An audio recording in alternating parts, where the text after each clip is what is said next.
আপনি কি অন্ধের মতো দৌড়চ্ছেন শুধুমাত্র টাকা উপার্জন করার জন্য? তাহলে স্টিভ জবসের এই মূল্যবান কথাটি আপনার জন্য।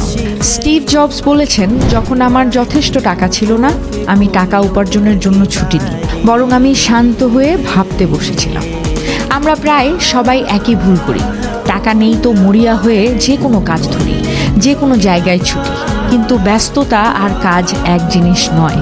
সারাদিন দৌড়লেই যে সঠিক দিকে যাচ্ছেন তার কোনো গ্যারান্টি নেই। স্টিভ জবস যা বুঝিয়েছিলেন তা হলো, স্মার্ট কাজ হার্ড কাজের চেয়ে বেশি জরুরি। একটু থেমে চিন্তা করলে বোঝা যায় কোথায় সময় দেওয়া উচিত, কোন স্কিল শিখলে দাম বাড়বে, কোন পথে এগুলে দীর্ঘমেয়াদে লাভ হবে।